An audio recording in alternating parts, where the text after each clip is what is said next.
Police స్టేషన్కి వచ్చిన వాళ్ళ పట్ల మర్యాదగా మాట్లాడాలి, కూర్చోబెట్టాలి.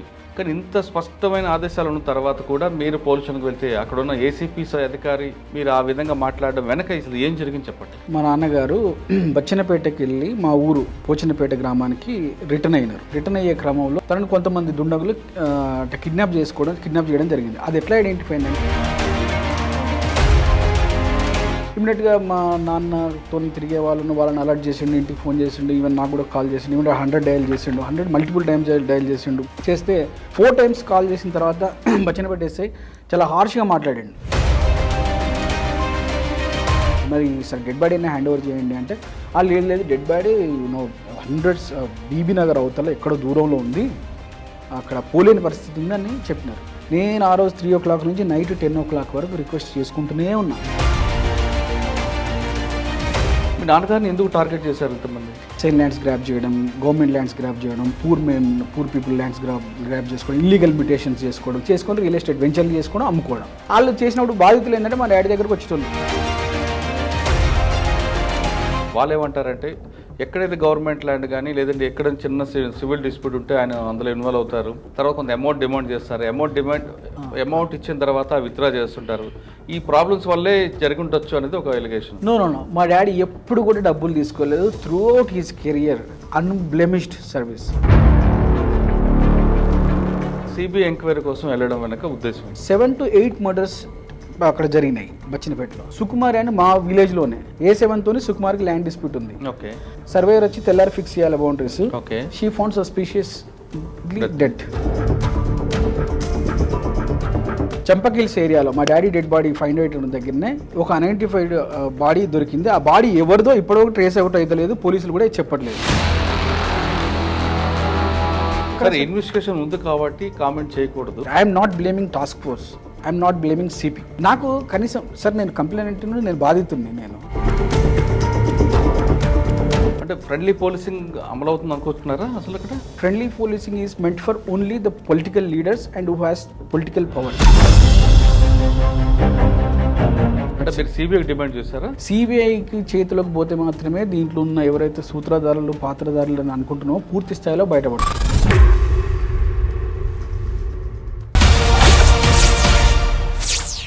Welcome to crime victims. Telangana రాష్ట్రంలో ఫ్రెండ్లీ పోలీసింగ్ అమలు చేయాలంటూ ప్రభుత్వంతో పాటు పోలీస్ బాస్లు చాలా స్పష్టమైన ఆదేశించారు.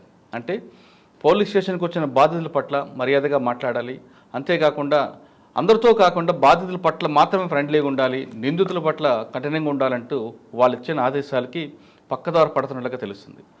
ముఖ్యంగా జనగాం జిల్లాలో ఒక పోలీస్ స్టేషన్లో బాధితులు వెళ్ళి తమ మొరు చెప్పుకుంటే అక్కడున్న ఏసీపీ స్థాయి అధికారి దురుసుగా మాట్లాడడం, తనపైనే ఫిర్యాదు చేస్తారంటూ మాట్లాడడం పట్ల బాధితులు ఆవేదన వ్యక్తం చేస్తున్నారు.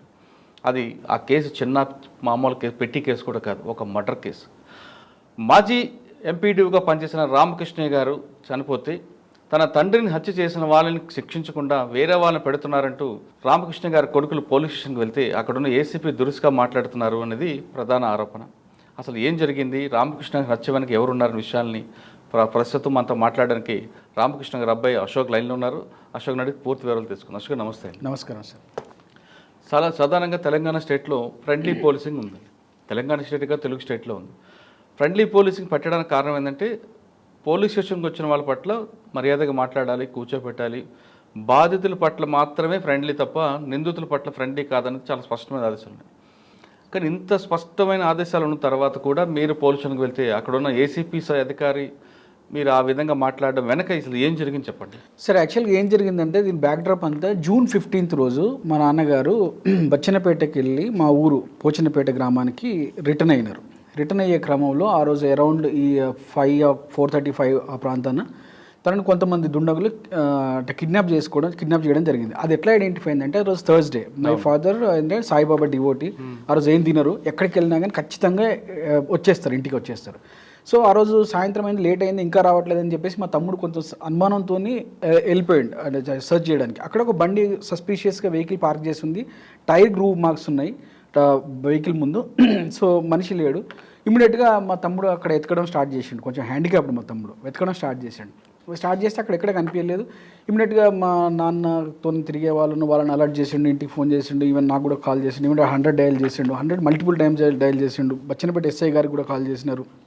చేస్తే 4 టైమ్స్ కాల్ చేసిన తర్వాత బచ్చనపేట ఎస్ఐ చాలా హార్ష్గా మాట్లాడాడు. ఏంటంటే ఏమరా ఎన్నిసార్లు చేస్తావురా అని చెప్పేసి మాట్లాడి అసలు ఆ సీన్ ఆఫ్ అఫెన్స్కి రాలేదు తను. అప్పటికి ఎవరు రాలే. ఇంకా గంట సేపు గడిచిపోయింది. ఈ లోపల టెన్షన్ వాతావరణం ఉంది అక్కడ. ఆ తర్వాత 1 అవర్ తర్వాత ఒక కానిస్టేబుల్ మాత్రం వచ్చిండు. వచ్చేసి ఇదేమైనా సినిమానా, మీరే ఎత్తుకోండి, ఇప్పుడు ఎక్కడ అవుతుంది అని చెప్పేసి తను రిటర్న్ వెళ్ళిపోయిన తర్వాత అరౌండ్ ఇది ఇంకా మేము వెతుకుతూనే ఉన్నాం ఆ తుప్పలలో అక్కడిక్కడ. సో అరౌండ్ 9 o'clock 9:30 ఆ టైంలో మా డాడీ ఫోన్ కంటిన్యూస్గా ట్రై చేస్తుంటే ఒకతను ఎవరో అన్నోన్ పర్సన్ ఆన్సర్ చేసిండు కాల్. ఆన్సర్ చేస్తే మీరెవరు అంటే నా పేరు ఇట్లా ఫలానా ముక్కా విజయ్ కుమార్, నేను ఇక్కడ నాకు ఈ phone Chinnaravancherla and Obul Kesavapuram 2 villages మధ్య నేను వెళ్తుంటే నాకు ఒక దగ్గర దొరికింది, ఎవరిదో అని చెప్పేసి నేను ఇద్దాం అనుకున్నాను. ఓకే అంటే మూమెంట్స్ అక్కడ ఉన్నాయని చెప్పేసి మేము ఇమీడియట్గా అలర్ట్ అయిపోయి నేను మా తమ్ముడికి ఏం చెప్పిన అంటే నాకు ఫోన్, నేను హైదరాబాద్ నుంచి బయలుదేరిన ఇంకా. సో మా తమ్ముడికి చెప్పేసి నువ్వు ఇమీడియట్గా వెళ్ళేసి స్టేషన్లో కంప్లైంట్ లాడ్జ్ చేయి, ఇదే విషయం అక్కడ చెప్పేసేయని. సో మా తమ్ముడు వెళ్ళి కంప్లైంట్ ఇవ్వడానికి వెళ్తే అక్కడ ఎవరు లేరు, ఒక కానిస్టేబుల్ ఉన్నాడు. ఆ కానిస్టేబుల్ కూడా ఏమంటాడు, కంప్లైంట్ ఇస్తే తీసుకొని అంటాడు. కంప్లైంట్ ఎందుకు, ఫస్ట్ మనిషి దొరకాలా, కంప్లైంట్ కావాలా, ఈ రకమైన స్టేట్మెంట్స్ ఇవ్వడం. ఆ తర్వాత కంప్లైంట్ తీసుకోండి సార్, ఫస్ట్ ఏముంది కంప్లైంట్ తీసుకోండి మనం వెతుకుదాము అని చెప్పేసి అంటే తీసుకోలే. లాస్ట్కు నేను కూడా ఫోన్ చేసి అంటే అదే ఫోన్లో నేను మాట్లాడంగా లాస్ట్కి అరౌండ్ 11:40కి కంప్లైంట్ తీసుకోవడానికి ఒప్పుకున్నాడు. 11:30 ఒప్పుకున్నాక కూడా అందులో ఎవరెవరైతే కిడ్నాప్ చేసిర్రో అంటే కిడ్నాప్ చేసినారు వాళ్ళ పేర్లు ఇవి అని అనుమానిస్తున్నామని చెప్పేసి మేము రాసిండు మా తమ్ముడు. ఎందుకంటే 2022 జూలై 23 నాడు కూడా మా నాన్న మీద ఇదే విధంగా హత్యా ప్రయత్నం జరిగింది. అప్పుడు కూడా మా నాన్న వాళ్ళ పేర్లు చెప్పిండు. ఎవరంటే ఇప్పుడు జనగామ రెడ్డి ప్లస్ కొంతమంది నాయకులు, కొంతమంది అంతా కలిసి. సో వాళ్ళ పేర్లన్నీ రాస్తే కానిస్టేబుల్ ఏమన్నాడంటే మీరు పేర్లు రాస్తే తీసుకోము అన్నాడు. ఆర్గ్యుమెంట్స్ తర్వాత సరే పేర్లు తీసేస్తాం, సరే కిడ్నాప్ అంటే మళ్ళీ టార్చర్, కిడ్నాప్ అంటే తీసుకోము.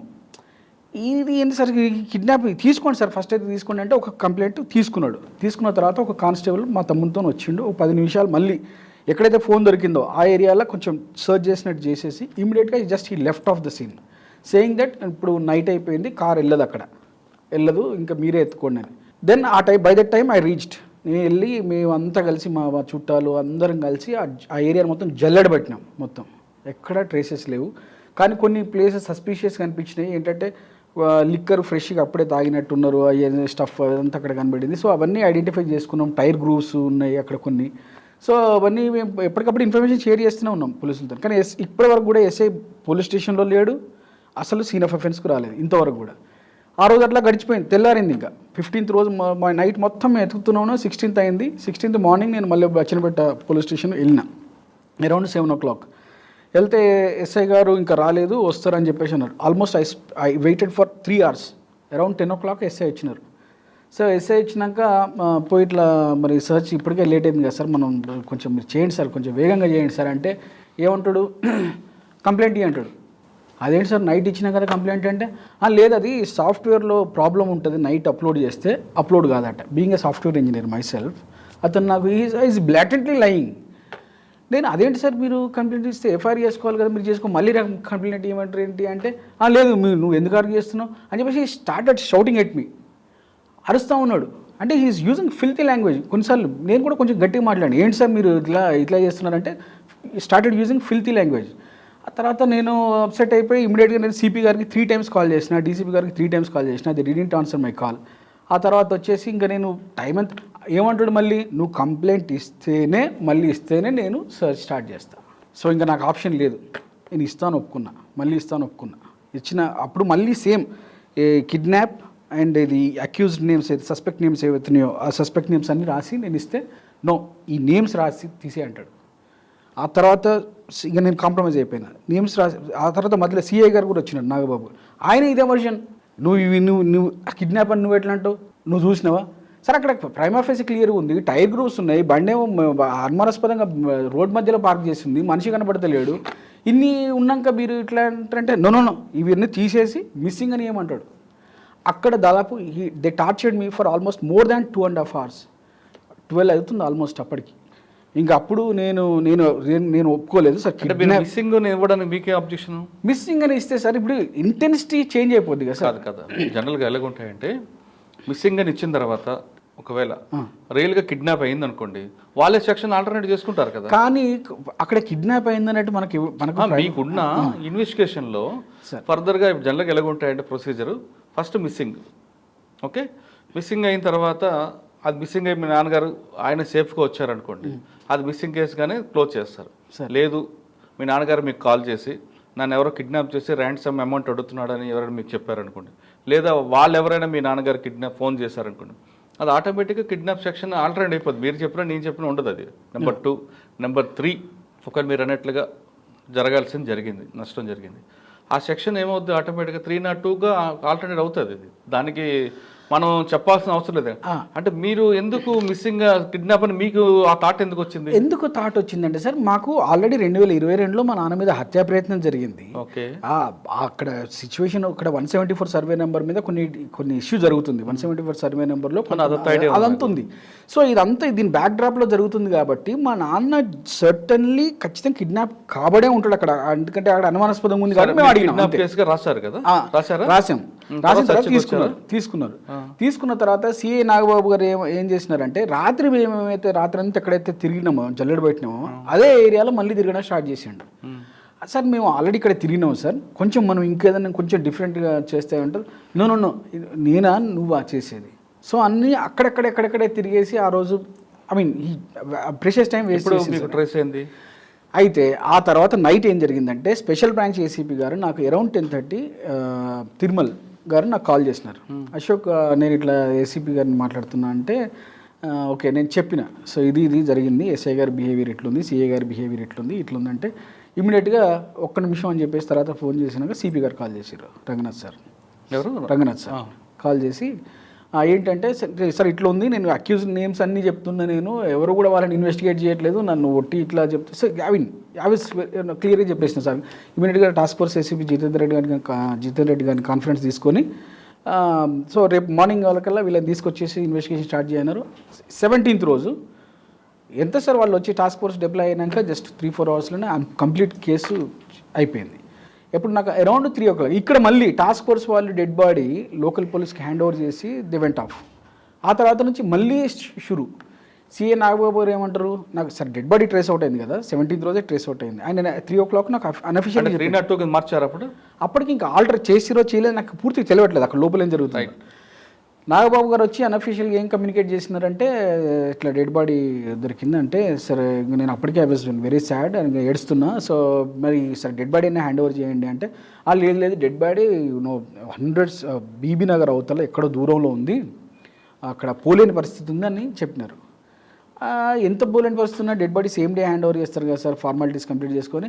నేను ఆ రోజు 3 o'clock నుంచి నైట్ 10 o'clock వరకు రిక్వెస్ట్ చేసుకుంటూనే ఉన్నా, ఆయన వినలేదు. ఆ రోజు ఇవ్వలేదు డెడ్ బాడీ. అప్పటికి కొంచెం అనుమానాలు పెరిగిపోతున్నాయి మాకు, ఏదో జరుగుతుంది కానీ ఇప్పుడు అబ్వియస్ కదా థింగ్స్ అట్లే ఉన్నాయి. సో నెక్స్ట్ ఆ రోజు నేను సిపి గారికి ఇమీడియట్గా మెసేజ్ పెట్టినా, సార్ ఇది సార్ సిచ్యువేషన్ మరి ఏంటి అంటే, పిఎంఈ టుమారో ఉంటుంది అన్నారు. ఫైన్, ఆ రోజు అట్లా గడిచిపోయింది. 18th రోజు మేము ఇక చిన్న ప్రొటెస్ట్కి వెళ్ళినాం, ఎందుకంటే డెడ్ బాడీ హ్యాండ్ ఓవర్ చేయట్లేదు, ఏమైనా ఎవిడెన్సెస్ ఎరేజ్ చేసే కుట్ర జరుగుతుంది అని మాకు బలంగా ఎందుకంటే పోలీసుల బిహేవియర్ అట్లుంది, అన్నీ అట్లున్నాయి, ఎవిడెన్సెస్ ఎరేజ్ అయిపోతే ఇంకా సైంటిఫిక్ ఎవిడెన్సెస్ అన్ని పోతాయి అని చెప్పేసి వరితో నేను ఒక చిన్న ప్రొటెస్ట్ తీసుకున్నాం. ప్రొటెస్ట్ తర్వాత they agreed to hand over the dead body and they took me to the place location, తీసుకెళ్ళి అక్కడ ఫార్మాలిటీస్ కంప్లీట్ చేసుకుని 18th రోజు మాకు హ్యాండ్ ఓవర్ చేశారు. సో ఇది జరిగింది. సబ్సిక్వెంట్గా 12 మెంబర్స్ని రిమాండ్ చేసినారు. ఆ 12 మెంబర్స్ కూడా జెన్యున్గా అక్యూజ్డే, మేము వాళ్ళ పేర్లు ఇచ్చినాం. వాళ్ళతో పాటు మిగతా వాళ్ళు ఇందులో మెయిన్గా వాళ్ళ బామర్ది గుజ్జ సంపత్ రెడ్డి, అదేవిధంగా కొడవటూరు అనే నియర్ బై విలేజ్ ఉంటుంది, ఆ సర్పంచ్ సతీష్ రెడ్డి, తదితరులు ఇంకొంతమంది ఉన్నారు. అయితే వాళ్ళ మీద ఎటువంటి ఇన్వెస్టిగేషన్ జరిగిందో ఇంతవరకు చెప్పట్లేదు. వాళ్ళ పాత్ర ఏం జరిగిందో నేను పిటిషన్స్లో ఇచ్చిన, సబ్సిక్వెంట్గా నెక్స్ట్ 3 petitions ఇచ్చిన. ఎవరి మీద ఇన్వెస్టిగేషన్ ఎట్లా జరిగిందో నాకు చెప్పట్లేదు. ఈ సుపారి గ్యాంగ్లో నలుగురిని రిమాండ్ చేసి మిగతా వాళ్ళని కొంతమంది రిమాండ్ చేసి ఇంతే అన్నట్టుగా పెడతా ఉన్నారు. కానీ యాక్చువల్గా ఎవరైతే కన్స్పరసీ చేసిన వాళ్ళు ఉన్నారో they are just roaming free. Okay, ఇప్పుడు మీ నాన్నగారిని ఏదో కేసు అయింది, అది మీ నాన్నగారి మీద అటాక్ అయింది అని చనిపోయారు. చాలా అన్ఫార్చునేట్లీ అది చాలా బ్యాడ్ ఇష్యూ. మీ నాన్నగారిని ఎందుకు టార్గెట్ చేశారు ఇంతమంది? ఎందుకు టార్గెట్ చేశారంటే సార్, మా నాన్న ఎడ్యుకేటెడ్ అండ్ ఇంటలెక్చువల్. సో అక్కడ వీళ్ళంతా ఈ రియల్ ఎస్టేట్ వల్ల ఏమైందంటే అక్కడంతా కల్చర్ ఖరాబ్ అయిపోయింది ఆ ఏరియాలో. ఏంటంటే ప్రతిదీ land grabbing, assign lands grab చేయడం, గవర్నమెంట్ ల్యాండ్స్ గ్రాబ్ చేయడం, పూర్ పీపుల్ ల్యాండ్స్ గ్రాబ్ చేసుకోవడం, ఇల్లీగల్ మ్యూటేషన్స్ చేసుకొని రియల్ ఎస్టేట్ వెంచర్లు చేసుకోవడం, అమ్ముకోవడం. వాళ్ళు చేసినప్పుడు బాధితులు ఏంటంటే మా డాడీ దగ్గరకు వచ్చేటోళ్ళు, పెద్ద ఆయన చదువు తెలివి ఉన్న ఆయన అని చెప్పేసి వచ్చి, సరే ఇట్లా జరిగిందంటే మా డాడీ గైడ్ చేసేవాడు. ఏంటంటే ఇక్కడ తహసీల్దార్ దగ్గరికి వెళ్ళండి, లేకపోతే ఇక్కడ ఇట్లా ఇట్లా ఇట్లా చెప్పేటప్పుడు పెద్ద ఏమైనా ఉంటే పిటిషన్స్ ఇట్లా డ్రాఫ్ట్ చేసుకొని మీరు లోకాయుక్తకి వెళ్ళండి, మీరు డబ్బులు లేని వాళ్ళు కదా, మీరు హైకోర్టుకి ఏమి వెళ్ళగలుగుతారు, మీరు సివిల్ కోర్టుకి వెళ్ళలేరు, లాయర్ని పెట్టుకోలేరు, మీరు లోకాయుక్తకి వెళ్ళండి, 14% ఆర్గ్యూ చేసుకోవచ్చు ఈజీగా అని అట్లా గైడ్ చేసేటోళ్ళు. ఇది ఇతను ఉంటే ఇంకా మన ఆటలు ఇంకా నడువాయి, ఈ ల్యాండ్ గ్రాబింగ్స్ నడువాయి అన్న మెయిన్ మోటివ్ ఇది. ఇంకొక గంగం సతీష్ రెడ్డి అనే ఒక అక్రమాలని అదే ఊర్లో జలంధర్ అనే వ్యక్తి వెలుగు తీస్తుండు. ఆ జలంధర్ అనే వ్యక్తి కూడా మా నాన్న అప్రోచ్ అయ్యేటోడు, సార్ ఎట్లా చేయాలి సార్, ఇట్లా మనం ఇట్లా ఎక్కడ కంప్లైంట్ ఇవ్వాలి ఏంటి అని. సో ఇది ఇదంతా గ్రడ్జ్ పెట్టుకొని వీళ్ళంతా కలిసికట్టుగా కన్స్పిరసీ చేసి ఎప్పటి నుంచో చంపుదాం అనుకుంటున్నారు. ఫస్ట్ టైం ఫెయిల్ అయిపోయినారు, యాక్సిడెంట్ చేసి చంపాలనుకున్నారు. అప్పుడు నేను హాస్పిటల్లో అడ్మిట్ చేసి బతికించుకున్నా. కానీ second time unfortunate thing, second time ఎలా తీసుకెళ్ళి చంపేశారట? తీసుకెళ్ళి స్ట్రాంగ్లింగ్. ఓకే, కానీ మీరు అంటున్నారు నాన్నగారు పెద్ద మనిషి, చుట్టుపక్కల ఎవరైనా బాధ్యతలు ఉంటే వాళ్ళకి డ్రాఫ్టింగ్ చేయడం, సలహాలు ఇవ్వడం చేస్తుంటారు. కానీ కొంతమంది మీ నాన్నగారికి బాధ్యతలు ఉన్నారు, వాళ్ళు ఏమంటారంటే ఎక్కడైతే గవర్నమెంట్ ల్యాండ్ కానీ లేదంటే ఎక్కడైనా చిన్న సివిల్ డిస్ప్యూట్ ఉంటే ఆయన అందులో ఇన్వాల్వ్ అవుతారు. ఇన్వాల్వ్ అయిన తర్వాత లిటిగేషన్ పెట్టి కాపీ టు XYZ రాస్తారు. తర్వాత కొంత అమౌంట్ డిమాండ్ చేస్తారు. అమౌంట్ ఇచ్చిన తర్వాత విత్డ్రా చేస్తుంటారు. ఈ ప్రాబ్లమ్స్ వల్లే జరిగి ఉండొచ్చు అనేది ఒక ఎలిగేషన్. నో మా డాడీ ఎప్పుడు కూడా డబ్బులు తీసుకోలేదు. Throughout his career unblemished service. He is well known for his integrity. ఎప్పుడు కూడా చాలా soft minded fellow and progressive thoughts ఉన్న వ్యక్తి అండ్ కొంత లెఫ్ట్ లీనింగ్ మెంటాలిటీ ఉంటుంది, స్లైట్లీ కొంత లెఫ్ట్ లీనింగ్ మెంటాలిటీ కూడా ఉంటుంది. సో ఇట్లాంటి వ్యక్తుల సైకాలజీ ఎట్లా ఉంటుంది అంటే డబ్బులు తీసుకొని ఇట్లా ఒక బండిట్స్ లాగా, డెకాయిట్స్ లాగా బిహేవ్ చేసే. కేసులు ఎంతమంది అరెస్ట్ చేశారండి? ఇప్పటికి 12 మంది అరెస్ట్ చేశారు. ఓకే, 12 మంది అరెస్ట్ చేశారు. అరెస్ట్ చేసిన వారిలో కొంతమంది పీడీ యాక్ట్ కూడా పెట్టామని చెప్తున్నారు పోలీసులు. పీడీ యాక్ట్ ఎవరి మీద పెట్టినారో నాకైతే సమాచారం లేదు సార్. నాకు తెలిసినంత వరకు అయితే వాళ్ళు బెయిల్ మీద ఉండగా పీడీ యాక్ట్ ఇంపోజ్ చేయడం, I don't know how it is, మరి తెలియదు అంటే నాకు. అంటే వాళ్ళు పీడీ యాక్ట్ అయితే నాకు తెలియదు. అంటే మొన్న కూడా అడిగాను నేను, పీడీ యాక్ట్ అంటే ఆ ప్రయత్నాలు జరుగుతున్నాయి అన్నారు, బట్ తెలియదు ఇంకా. రైట్. ఇప్పుడు మీరు సిబిఐ ఎంక్వైరీ కోసం వెళ్ళడం వెనక ఉద్దేశం ఏంటంటే sir, main I have 7 to 8 murders అక్కడ జరిగినాయి బచ్చినపేటలో. సుభద్ర అనే ఒక లేడీ మర్డర్ 2022 తర్వాత, మా నాన్న మీద ఫస్ట్ అటెంప్ట్ జరిగిన తర్వాత ఒక రీసెంట్ మర్డర్ జరిగింది. అందులో ఏమి జరిగిందంటే ఇందులో ఇప్పుడు అరెస్ట్ అయిన A1 ఉన్నాడు, మన డాడీ మర్డర్ కేసులో A1 ఎవరైతే ఉన్నాడో గిరిబోయిన అంజయ్ అని, వాడు ఈ సుభద్ర అనే లేడీని సుపార్ గ్యాంగ్తో చంపించి దాన్ని కాజ్ ఆఫ్ డెత్ ఏంటంటే కార్డియాక్ అరెస్ట్గా పోస్ట్ మార్టం రిపోర్ట్ తెచ్చుకున్నాడు. ఒకటి number 1. Number 2 I will read out the list. Sukumari అని మా విలేజ్లోనే ల్యాండ్ డిస్ప్యూట్ ఉంది. ఇందులో A7 తోని సుకుమార్కి ల్యాండ్ డిస్ప్యూట్ ఉంది. ఓకే, ఆమె సర్వే తహసీల్దార్కి రిక్వెస్ట్ పెట్టుకుంది తన ల్యాండ్ ఫిక్స్ చేయమని, బౌండరీస్ ఫిక్స్ చేయమని. తెల్లారితే సర్వేయర్ రావాలి. ఆమె హైదరాబాద్ నుంచి ఊరికి వచ్చింది. సర్వేయర్ వచ్చి తెల్లారి ఫిక్స్ చేయాలి boundaries. She found suspicious dead next day మార్నింగే. అయ్యో, అట్లా అయిపోయింది. ఇంకొక మర్డరు, ఇప్పుడు ఈ సుభద్ర వాళ్ళ నాన్నను మన ఇదే గిరిపోయిన A1 సూపర్ గ్యాంగ్తో చంపించిండు. సేమ్ కొట్టించి స్ట్రాంగ్లింగ్ చంపించిండు. దాని post mortem report is very clear. Cause of death is due to head injuries. But still అక్కడ పోలీసులు కాంప్రమైజ్ అయిపోయి ఏం చేసుకున్నారు, ఇతనితో వాళ్ళ అబ్బాయితో చదువు రాదు పెద్దగా. సో ఆ పిటిషనర్లు ఏం రాపించుకున్నారంటే తాగి మన పడిపోయి రాళ్ళకు దెబ్బలు తాకినట్టు రాపించుకొని మేనేజ్. అంటే ఇక్కడ వీళ్ళ మోడస్ ఆపరెండి ఏంటంటే either they manage the doctors by by getting the false and fabricated postmortem, or else if it is genuine, if the doctors are not compromised, then they will manage the police. Right. So ఇట్లా చేసుకుంటే ఇంకొక 4 sir. ఇది కనకస్వామి అని కొడవటూరులో ఉంటాడు. నేను ఆ list prepare చేశాను. నేను Gangaraboina Mallesham, Gundani Sailu, Gundani Subhadra, Sukumari, Ramaswamy Kodavatur village, Kanakaiah Kodavatur village, Gangaraboina Yadagiri Bachinapet village, మా daddy Ramakrishnaiah. Unidentified dead body Champak Hills ఏరియాలో మా డాడీ డెడ్ బాడీ ఫైండ్ అయిన దగ్గరనే కొద్ది దూరంలోనే ఒక అన్ఐడెంటిఫైడ్ బాడీ దొరికింది. ఆ బాడీ ఎవరిదో ఇప్పటివరకు ట్రేస్ అవుట్ అవుతలేదు, పోలీసులు కూడా చెప్పట్లేదు. మొత్తం 7 ఉన్నాయి. ఈ బాడీ ఎవరిదో ఇంతవరకు పోలీసులు ట్రేస్ అవుట్ చేయలేదు. మా డాడీ డెడ్ బాడీ దొరికిన దగ్గర అదే ప్రాంతంలో దొరికింది. అంటే ఈ విధంగా వీళ్ళు ఇప్పుడు నేను చదివిన పేర్లను దాదాపు 7 మర్డర్స్. అంటే 7 మర్డర్లో ఈ గ్యాంగ్ అంత ఉందా? ఈ గ్యాంగ్ అంతా ఉంది. ఇది ఓన్లీ బచ్చినపేట సర్కిల్లో, బచ్చినపేట పిఎస్ పరిధిలోనే ఇవి. ఇంకా టోటల్ జనగాం జిల్లా పరిధిలో చూసుకుంటే చేసిన మర్డర్లు nearly it will cross, believe me, more or nearly 25 cross అవుతాయి సార్. ఓకే, దీంట్లో యాక్సిడెంట్ కేసులు చాలా ఉన్నాయి. ఓకే, పోలీస్ రికార్డ్స్లో అంజయ్య అనే వ్యక్తి మీద 2 మర్డర్ కేసులు కనిపిస్తున్నాయి.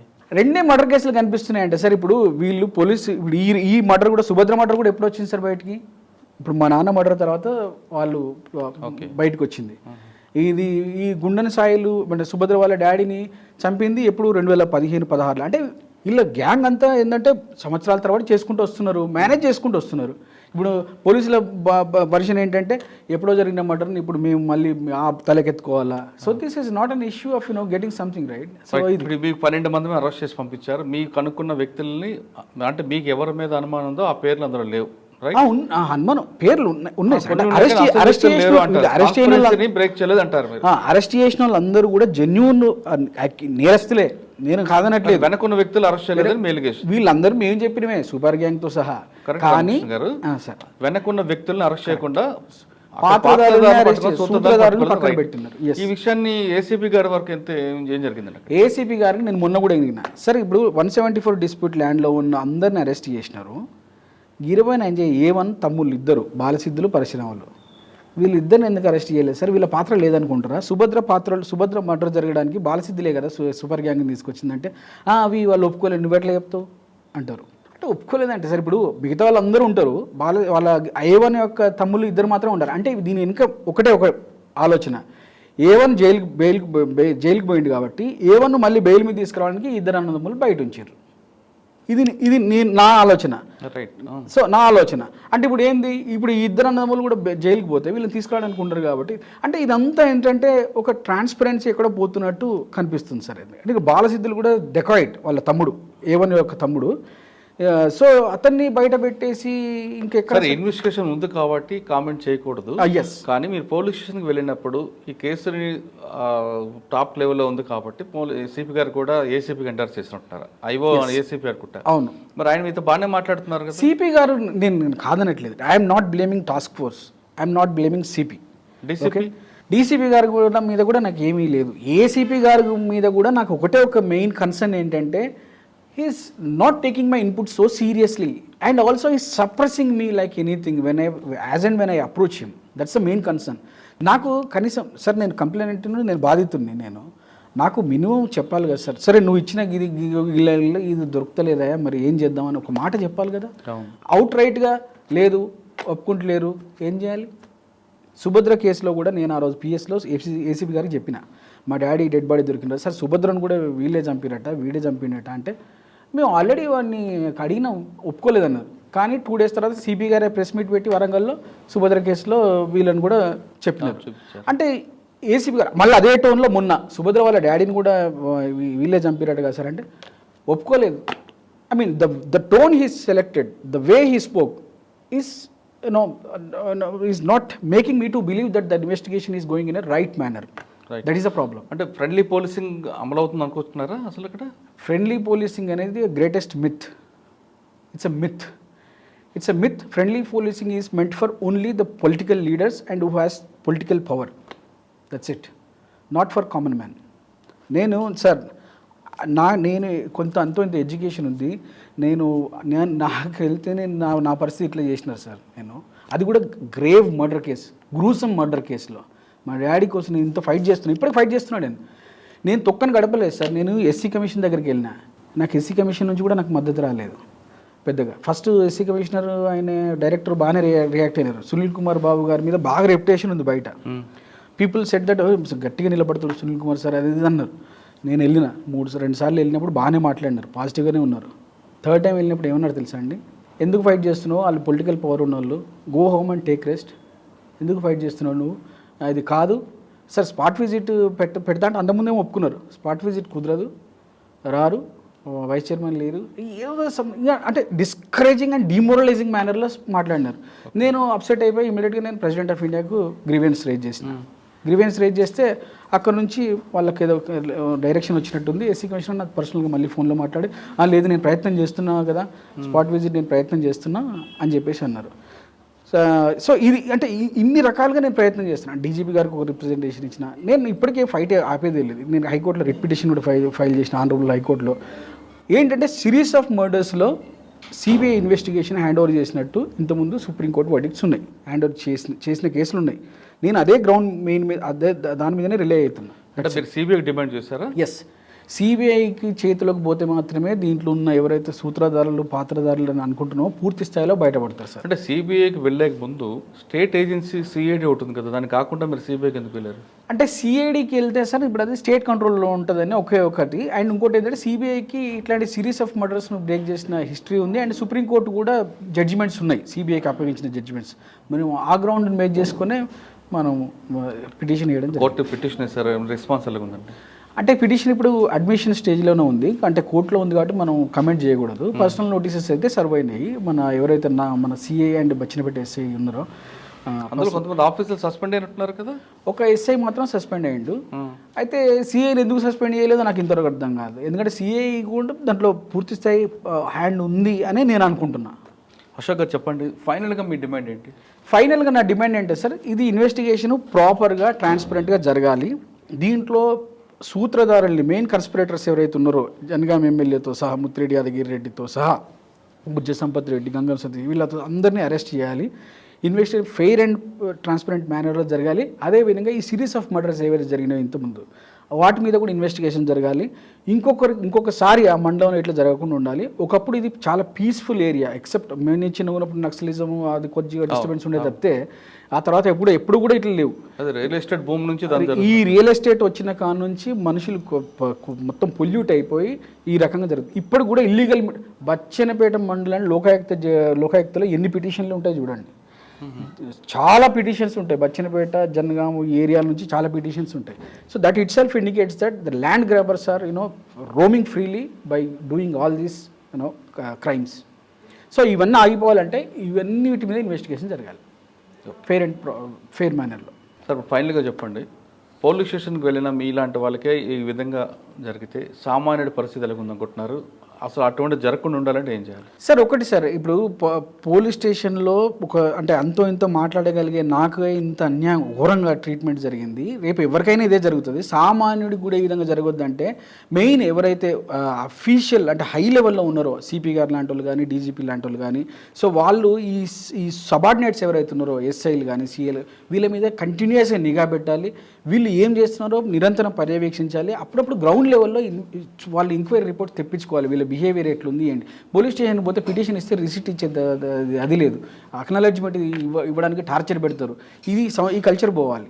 ఇది పోయి నిజమైన ఫ్రెండ్లీ పోలీసింగ్ అంటే వీళ్ళందరి మీద మానిటరింగ్ పెరగాలి. అసలు ఫస్ట్ ఆఫ్ ఆల్ ఇట్లాంటి గ్రేవ్ క్రైమ్స్లో ఇన్వాల్వ్ అయ్యే పోలీసుల్ని సివియర్గా పనిష్ చేయాలి. అట్లా చేస్తే ఇంకొకరికి ఆ మెసేజ్ వెళ్ళి భయపడతారు. ఓకే, తన తండ్రి హత్య ఘటనలో పాల్గొన్న పాత్రధారులు కాకుండా సూత్రధారులను అరెస్ట్ చేయాలంటున్నారు అశోక్. రామకృష్ణ గారి హత్య వెనుకున్న వ్యక్తులని అసలు వ్యక్తులు పట్టుకోవాలి తప్ప సంఘటనలో పాల్గొన్న వ్యక్తులు కాదు. అంతవరకు తన పోరాటం కొనసాగిస్తానంటున్నారు అశోక్. ఇది అశోక్తో ఎక్స్క్లూజివ్ ఇంటర్వ్యూ. వచ్చే వారం మరొక మళ్ళీ కలుద్దాం. అంతవరకు నమస్తే.